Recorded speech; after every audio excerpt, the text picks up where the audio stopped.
हाम्रो यो web development कोर्सको चाहिँ प्रिभियस भिडियोमा चाहिँ हामीले टेबल्सहरुको बारेमा र लिस्टहरुको बारेमा चाहिँ हेरेको थियौं भने अब आज चाहिँ म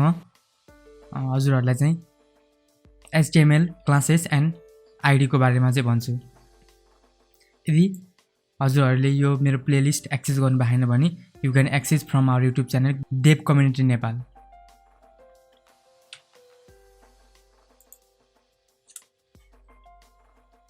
सो HTML मा क्लासेस र आईडी को चाहिँ फिचर्स छ, एउटा एलिमेन्टहरु हुन्, यिनीहरु पनि एट्रिब्युटहरु हुन् यिनीहरु। सो यसको लागि म एउटा बनाउँछु ट्युटोरियल 7.html। ओके, हुन्छ, बोइलरप्लेट लिएर आउँछु। आजको भिडियोमा चाहिँ म के को बारेमा भन्दाखेरि HTML classes and ID, HTML classes and ID को बारेमा भन्छु। HTML मा चाहिँ क्लासेस र आईडीहरु भनेको चाहिँ दुईवटा एट्रिब्युटहरु हुन् जसको थ्रुबाट चाहिँ हामीले के गर्न मिल्छ भने कुनै पनि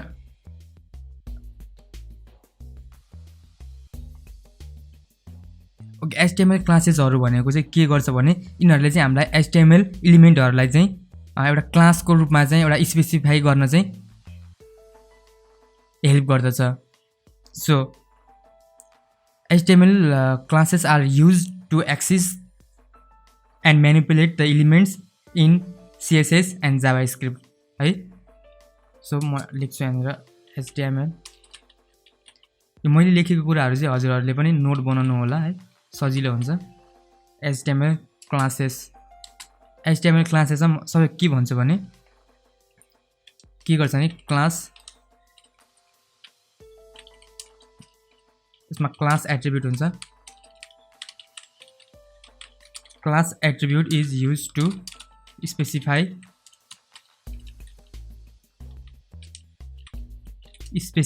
a class or an HTML element। कुनै पनि HTML एलिमेन्टहरुलाई चाहिँ हामीले क्लास एट्रिब्युट युज गर्न सक्छौं। अर्को भनेको चाहिँ के गर्छ भने class attribute allow developers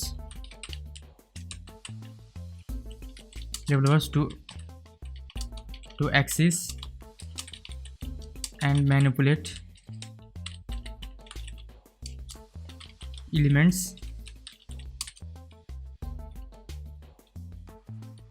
with specific class name। So command palette। Okay, यो भयो। अनि अर्को यसको इम्पोर्टेन्ट भनेको चाहिँ यही हो। अनि यसको चाहिँ केस सेन्सिटिभ हुन्छ, है। केस सेन्सिटिभ हुन्छ भनेको मतलब हजुरले जस्तै HTML अहिले म भन्छु केस सेन्सिटिभ हुन्छ के हो भनेर। अहिले चाहिँ के बुझ्नु भन्दाखेरि यहाँनिर case sensitive classes are case sensitive।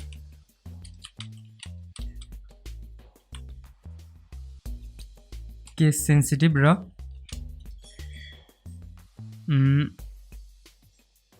one HTML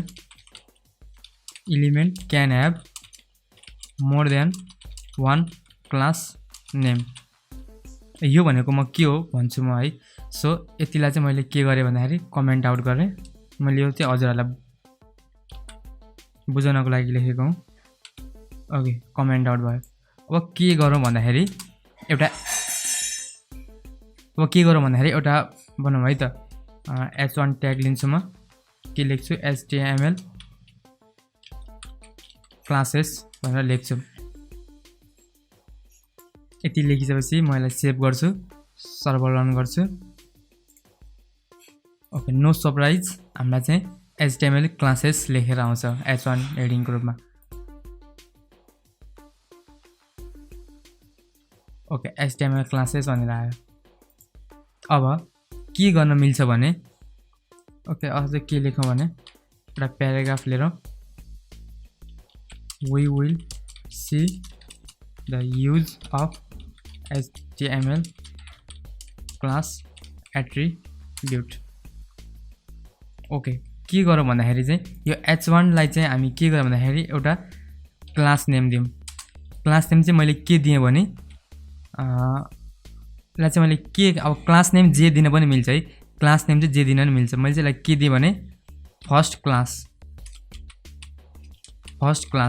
कहिले पनि ग्याप दिएर नलेख्नु होला है लेख्दाखेरि चाहिँ सधैँ यसको फर्स्ट लेटर चाहिँ सधैँ स्मलबाट स्टार्ट गर्नु होला र बीचमा कुनै पनि ग्याप नदिकन ट्याबहरु नदिकन चाहिँ लेख्नु होला सो यसलाई कन्ट्रोल एस गरे मैले कन्ट्रोल एस गरिसकेपछि के हुन्छ भने सेभ भयो ओके अब चाहिँ के हुन्छ भन्दाखेरि चाहिँ मैले हजुरहरुलाई भनेको छैन तर के हुन्छ भन्दाखेरि हाम्रो CSS मैले HTML मैले भनेको थिए CSS हरु चाहिँ हामीलाई एड गर्नु पर्यो भने चाहिँ हेड ट्याग भित्र एड गर्छ भनेर मैले भनेको थिए म एउटा स्टाइल गर्छु के गर्छु भन्दाखेरि अनि सधैँ याद राख्नु कि जस्तै कुनै पनि HTML एलिमेन्टहरुमा हजुरहरुले क्लास युज गर्नु भएको छ भने CSS मा चाहिँ हामीले डट प्रयोग गरेर चाहिँ त्यसलाई एक्सेस गर्छौं है डट पछि क्लास नेम हाम्रो क्लास नेम के छ फर्स्ट क्लास यो म CSS को ट्युटोरियलमा भन्ने छु अहिले चाहिँ यति बुझ्नुस् कि कुनै पनि क्लासलाई एक्सेस गर्नको लागि चाहिँ हामीले डट भन्ने एउटा सिम्बल हुन्छ नि डट भन्ने सिम्बल युज गरेर गर्नु होला सो म यसमा के गर्छु भन्दाखेरि फर्स्ट क्लास भनेछ यसको चाहिँ अब म के गर्छु भन्दाखेरि यसलाई चाहिँ क्लासको मैले थ्रुबाट चाहिँ अब यो HTML यसको चाहिँ म कलर चेन्ज गर्छु है त कलर मैले ब्लू भोइलेट भनेर राखे यसलाई म सेभ गर्छु ल नो सरप्राइज हामीले चाहिँ HTML यसमा चाहिँ के देख्न सक्छौं भन्दाखेरि चाहिँ यसको कलर चेन्ज भएको छ सो यसमा चाहिँ के भयो भन्दाखेरि चाहिँ मैले चाहिँ कुनै पनि HTML एलिमेन्टहरुलाई चाहिँ के गर्न मिल्छ भन्दाखेरि चाहिँ एउटा क्लास नेम दिएर चाहिँ यसलाई चाहिँ हामीले चेन्ज गर्न सक्छौं यसको फन्ट साइजहरु अब कलरहरु चेन्ज गर्न मिल्छ यो स्टाइल यो कसरी आयो के आयो भनेर चाहिँ अहिलेको लागि चाहिँ छोडिदिनु है यो चाहिँ CSS लिंक गर्ने एउटा तरिका हो यो म पछि CSS को ट्युटोरियलमा भन्नेछु अहिलेको लागि चाहिँ यति बुझ्नुस् कि HTML मा क्लास एट्रिब्युट हुन्छ जसको थ्रुबाट चाहिँ हामीले के गर्न मिल्छ भन्दाखेरि CSS हरु एप्लाई गर्न JavaScript को थ्रुबाट म्यानिपुलेट गर्न मिल्छ अनि मैले भनेको छु के हुन्छ त भन्दाखेरि एउटै क्लास नेम चाहिँ एउटै क्लास नेम चाहिँ हामीले डिफरेन्ट HTML एलिमेन्टहरुमा युज गर्न सक्छौं जस्तै मैले अब यहाँनिर राखे हैन h2 भनेर राखे यसको पनि मैले क्लास के राखे क्लास नेम फर्स्ट क्लास नै भनेर राखे र यहाँनिर चाहिँ मैले के राखे भन्दा सेकेन्ड HTML क्लास भनेर राखे मैले क्लासेसलाई पनि क्लास गरे यसमा चाहिँ फर्स्ट भनेर राखे मैले यसलाई नै कपी गरे ओके यो भयो अर्को पनि मैले के गरे भन्दाखेरि h3 ल्याएर राखे र यसको क्लास नेम पनि मैले फर्स्ट क्लास भनेर राखे र यहाँ चाहिँ के गरे भन्दाखेरि थर्ड HTML क्लास भनेर राखे र मुनि मैले यही प्याराग्राफ कपी गरे अब हेर्नु है सेम क्लास युज गरेका छौं नि हामीले डिफरेन्ट ठाउँमा सेम क्लास युज गरेर अनि हामीले CSS मा चाहिँ यसलाई एउटा क्लास कल गरेर नै हामीले तीनटेलाई चाहिँ हामीले म्यानिपुलेट गर्न सक्छौं तीनटेलाई चाहिँ हामीले स्टाइल गर्न सक्छौं अब यसलाई म सेभ गरेर हेर्ने हो भने हाम्रो सबै यो तीनवटा चाहिँ के हुन्छ भन्दाखेरि कलर भएको छ कलर चेन्ज भएको छ सपोज अब मैले यहाँनिर के गरे भन्दाखेरि यसको फन्ट साइज चाहिँ 10 पिक्सल गरे भने के हुन्छ त हेरौँ है त ओके 10 पिक्सल गर्दाखेरि यसको साइज घटेको छ let me make this 100 pixel मैले यसको 100 पिक्सल गर्दाखेरि चाहिँ नो सरप्राइज यसको फन्ट साइज चाहिँ बढेको छ ओके यु क्यान सी यो भयो HTML क्लासेस र HTML क्लासमा अर्को के पनि गर्न मिल्छ भन्दाखेरि जस्तै मैले अब एउटै एलिमेन्टमा पनि हामीले डिफ्रेन्ट चाहिँ हामीले दुईवटा भन्दा मोर देन वन भन्दाखेरि चाहिँ क्लासहरु चाहिँ त्यसलाई दिन सक्छौं जस्तै एउटा त क्लास फर्स्ट क्लास भयो अर्को पनि मलाई यसको क्लास नेम दिन मन लाग्यो भने म के गर्छु स्पेस दिन्छु र अर्को क्लासको नाम लेख्छु यहाँनिर नट द नम्बर के गर्छु भन्दाखेरि html क्लास भनेर मैले यसको अर्को क्लास नेम राख्दिए यसको html क्लास भनेर अब हेर्नु है त मैले त्यो क्लास नेमलाई एक्सेस गर्नको लागि के गर्छु त भन्दाखेरि डट के थियो हाम्रो क्लास नेमको नाम html class dot html class अब म यसको मात्र म फन्ट साइज चाहिँ के गर्छु भन्दाखेरि यसको फन्ट साइज चाहिँ म 200 पिक्सल गर्छु सो 200 पिक्सल्स हैन 150 गरौँ 200 धेरै ठुलो हुन्छ 150 पिक्सल गर्छु यति गरी यो गरिसकेपछि के हुन्छ भन्दाखेरि चाहिँ हामीले यो फर्स्ट क्लास भन्ने एउटा क्लास नेम त तीनटैमा छ हैन तीनटैमा कमन छ कमन भएपछि के हुन्छ भन्दाखेरि यो तीनटैमा एप्लाई हुन्छ यो बट यो हाम्रो html अर्को क्लास नेम मैले सेम यो h1 ट्यागलाई चाहिँ के गरेको छु भन्दाखेरि चाहिँ हेडिङलाई चाहिँ के गरेको छु भन्दाखेरि चाहिँ अर्को क्लास नेम पनि दिएको छु अर्को क्लास नेम दिएर मैले चाहिँ के गरेको छु भन्दा फन्ट साइज चाहिँ 150 पिक्सल गरेको छु भनेपछि नो सरप्राइज हाम्रो यो h1 ट्याग चाहिँ अरु भन्दाखेरि चाहिँ ठुलो हुन्छ सो यु क्यान सी यो ठुलो भएको छ ल सपोज यसको कलर पनि चेन्ज गरेर हेर्छु है त र यसको कलरलाई म बनाउँछु यसको कलर चाहिँ म के गर्छु भन्दाखेरि यसको चाहिँ मैले यो राख्दिए है त यो राखेर हेरिसकेपछि चाहिँ नो सरप्राइज हामीलाई चाहिँ यसको कलर पनि चेन्ज भएर आउँछ आई नो यो अलिकति राम्रो देखिएको छैन बट मैले हजुरलाई सम्झनको लागि चाहिँ गरेको यो सो html क्लासमा चाहिँ बुझ्नुपर्ने कुराहरु भनेको चाहिँ एउटै क्लासमा पनि हामीले एउटै एलिमेन्टलाई चाहिँ हामीले डिफ्रेन्ट क्लास नेम दिन सक्छौं र डिफ्रेन्ट क्लास नेमको युज गरेर त्यसलाई स्टाइल गर्न सक्छौं म्यानिपुलेट गर्न सक्छौं र एक्सेस गर्न सक्छौं र CSS मा चाहिँ क्लास एक्सेस गर्नको लागि चाहिँ हामीले डट पछि क्लास नेम युज गर्नुपर्दछ र यो कर्ली ब्र्याकेट दिएर चाहिँ हामीले त्यहाँनिर प्रोपर्टीहरु युज गर्न सक्छौं र यो केस सेन्सिटिभ हुन्छ भनेको मतलब चाहिँ सपोज मैले अब यहाँनिर मैले क्यापिटल F लेख्दिए भने के हुन्छ त भन्दाखेरि h2 को चाहिँ चेन्ज हुँदैन हेर्नु है त h2 को चेन्ज भएन किनकि के भयो भन्दाखेरि मैले चाहिँ यहाँ क्लास नेम चाहिँ के गरेछु भन्दाखेरि क्यापिटल F बाट सुरु गरेको छु भने यहाँनिर हामीले सिलेक्ट गर्दाखेरि चाहिँ के गरेछौं भन्दाखेरि स्मल f बाट गरेछौं सो सधैं क्लास नेमहरु चाहिँ स्मल बाट नै स्टार्ट गर्नु होला यो भयो क्लास अर्को हेरौं html id html अब id भनेको चाहिँ के हो भन्दाखेरि क्लास जस्तै html id हुन्छ अब html id हरु चाहिँ के हो भन्दाखेरि चाहिँ एउटा युनिक आइडेन्टिटी हो एउटा होल हाम्रो html डकुमेन्टमा चाहिँ एउटा मात्र html id हुनु पर्दछ एउटा भन्दा धेरै id हुनुहुन्न कहिले पनि ओके लेट्स सी के हो भन्दाखेरि चाहिँ is html id is used to specify a unique id for a html element भनेको मतलब चाहिँ पुरै यो html उयसमा चाहिँ हाम्रो एउटा मात्र html चाहिँ id चाहिँ एउटा मात्र हुनु पर्छ id पनि एउटा एट्रिब्युट नै हो है सो अर्को भनेको चाहिँ त्यही हो can't have more than one element with same id एउटा भन्दा दोस्रो हुनु हुँदैन जस्तै क्लासमा त हामीले एउटै क्लास नेम चाहिँ डिफ्रेन्ट एलिमेन्टमा युज गरेका छौं नि बट आईडी को केसमा चाहिँ त्यो हुँदैन आईडी को केसमा चाहिँ त्यो हुँदैन है यो पनि केस सेन्सिटिभ हुन्छ सो यसको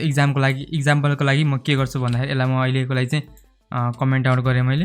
हैन अब के गर्छु त भन्दाखेरि म फेरि यो तीनैवटा लिन्छु है त तीनैवटा लिसकेपछि चाहिँ मैले क्लासको ठाउँमा चाहिँ आईडी भनेर हाने आइडी फर्स्ट HTML आइडी भनेर हाने हैन यसलाई पनि हाने मैले यसलाई मैले फर्स्ट आइडी भनेर गरे यसलाई पनि मैले फर्स्ट आइडी भनेर गरे अहिलेको लागि चाहिँ हजुरहरुलाई देखाउनको लागि है आइडी ओके धेरै हुन्छ म यो दुईटाकै एक्जाम्पलको थ्रुबाट हजुरहरुलाई सिकाउँछु है त ओके यो भयो आइडी फर्स्ट आइडी यो HTML आइडी भनेर गरौँ आइडी एट्रिब्युट सो ल हेर्नु है त जस्तै अब यहाँनिर त मैले एउटा सेम एलिमेन्ट जस्तै h1 लाई पनि सेम आइडी दिएको छु यसको लागि सेम आइडी दिएको छु यो दिइसकेपछि के हुन्छ भन्दाखेरि चाहिँ यो चाहिँ एरर आउँछ है यहाँनिर मुनि आएको छ यो चाहिँ एक्सिस भएन जस्तै मैले यहाँनिर के गर्छु भन्दाखेरि यो चाहिँ अहिले जस्तो छ त्यस्तै प्रिन्ट भएर आएको छ यहाँनिर मैले लेट्स सपोज अब मैले यहाँनिर यसलाई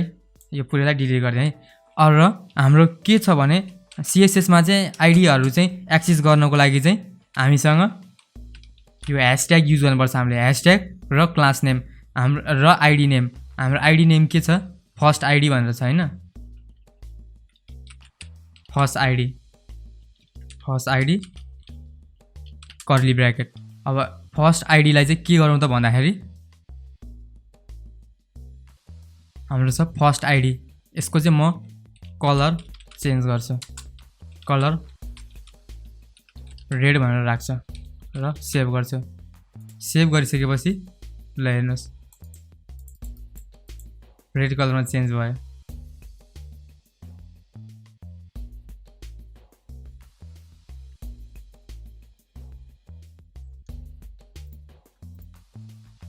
र आइडी दिँदाखेरि चाहिँ कहिले पनि सेम आइडी चाहिँ नदिनु होला है आइडी चाहिँ सधैँ डिफ्रेन्ट आइडी दिनु होला त्यो चाहिँ आइडीहरु चाहिँ सेम कहिले हुनु हुँदैन जस्तै मैले यहाँ सेकेन्ड आइडी भनेर गरे सो HTML आइडीहरु दिँदाखेरि चाहिँ कहिले पनि सेम आइडी चाहिँ डिफ्रेन्ट एलिमेन्टहरुलाई चाहिँ सेम आइडी चाहिँ कहिले पनि दिन नदिनु होला सो आइडी भनेको यही हो र अर्को इम्पोर्टेन्ट कुरा भनेको चाहिँ जावा स्क्रिप्टमा चाहिँ अब जस्तै यो HTML क्लासलाई चाहिँ get element by class name भनेर हुन्छ भने यसमा चाहिँ गेट एलिमेन्ट बाइ आइडी भनेर हुन्छ get element by class name भनेको चाहिँ के हो भन्दाखेरि जावा स्क्रिप्टमा चाहिँ क्लासहरुलाई एक्सेस गर्नको लागि चाहिँ त्यो मेथड युज गरिन्छ भने आइडीहरु एक्सेस गर्नको लागि चाहिँ गेट एलिमेन्ट बाइ आइडी भनेर हुन्छ त्यसको थ्रुबाट चाहिँ हामी एक्सेस गर्न सक्छौं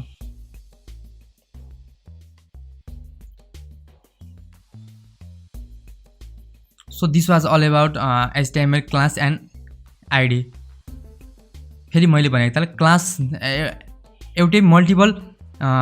क्लास नेम चाहिँ मल्टिपल HTML एलिमेन्टहरुलाई असाइन गर्न मिल्छ भने आइडी चाहिँ कहिले पनि यसरी असाइन गर्न मिल्दैन एउटै आइडी चाहिँ डिफ्रेन्ट एलिमेन्टहरुलाई असाइन गर्न मिल्दैन र यो स्टाइलको कुरा म यो CSS पढाउने बेलामा भन्छु र एउटा के भन्छु भने म जस्तै HTML मा हजुरलाई CSS एड गर्न मन लाग्यो भने चाहिँ स्टाइल यो युज गरेर ट्याग युज गरेर चाहिँ हामीले हेड भित्र चाहिँ यसलाई राख्यौं भने हामीले चाहिँ CSS हरु एप्लाई गर्न मिल्छ So this much for today video.